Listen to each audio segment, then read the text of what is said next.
এক রাজা দেখতে চাইলেন তার প্রজাদের ঘরে কার হুকুম চলে, স্বামীর হুকুম চলে নাকি স্ত্রীর হুকুম চলে।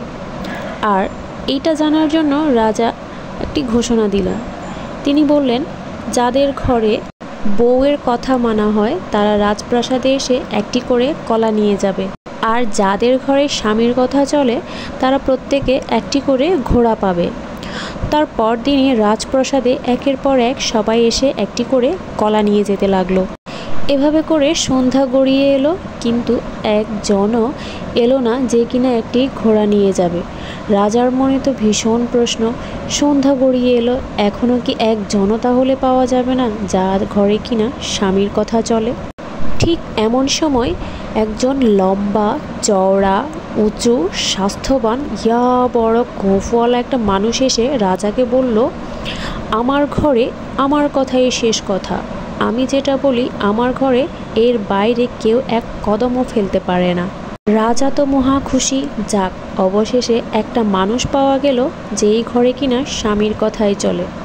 রাজা খুশি হয়ে লোকটাকে বলল, যাও আমার ঘোড়াশাল থেকে সব থেকে ভালো কালো ঘোড়াটা তুমি নিয়ে যাও। লোকটা ঘোড়াশাল থেকে কালো ঘোড়াটা নিয়ে বাড়ি চলে গেল। আর এদিকে রাজা তো বেজায় খুশি, যাক অন্তত একজন তো পাওয়া গেল যেই ঘরে কিনা স্বামীর কথায় সব চলে। কিন্তু তার কিছুক্ষণ পরেই দেখা গেল সেই লোকটি মুখ কালো করে সে ঘোড়াটা নিয়ে চলে আসলো আর রাজাকে বলল, রাজামশাই আপনি আমার এই ঘোড়াটা পাল্টে দিয়ে আমাকে একটি সাদা ঘোড়া দিন, কারণ আমার বউ বলেছে কালো নাকি অশুভ, তাই আমার বউ আমাকে বলেছে কালো ঘোড়াটা পাল্টে সাদা ঘোড়া নিয়ে যেতে। রাজা তখনই সাথে সাথে রেগে মেগে আগুন হয়ে লোকটাকে বলল, তুই এক্ষুনি আমার রাজমহল থেকে একটা কলা নিয়ে তাড়াতাড়ি এখান থেকে বিদায় হ। বুঝুন ব্যাপারটা। রাতের বেলা হন্তদন্ত হয়ে মন্ত্রীমশাই এলো রাজার কাছে, এসে বলল, রাজামশাই আপনি যদি সবাইকে আসলে একটা করে কলা না দিয়ে প্রজাদেরকে যদি আপনি 1 কেজি করে চাল দিতেন তাহলে কিন্তু প্রজাদের খুব উপকার হতো। রাজা তখন লাজুক ভঙ্গিতে বলল, আমিও সেটাই ভেবেছিলাম, কিন্তু রানীমশাই বলল চাল না কলাই ভালো হবে। মন্ত্রীমশাই তখন মুচকি হেসে রাজাকে বলল, রাজামশাই আপনাকে কি একটি কলা এনে দিব?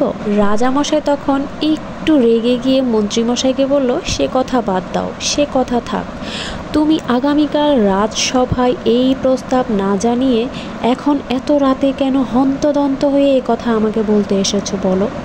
তখন সাথে সাথে মন্ত্রীমশাই বলল, আগামীকাল সকালেই আমি রাজদরবারে জানাবো বলে ভেবেছিলাম, কিন্তু আমার বউ বলল তুমি আগামীকাল না আজকেই এখনই তুমি রাজাকে গিয়ে এই প্রস্তাবটা জানিয়ে এসো। রাজামশাই তখন সাথে সাথে হো হো করে হেসে উঠলে বলল, মন্ত্রী কলাটাকে তুমি এখন নিয়ে যাবে নাকি কালকে তোমার বাড়িতে পাঠিয়ে দিব?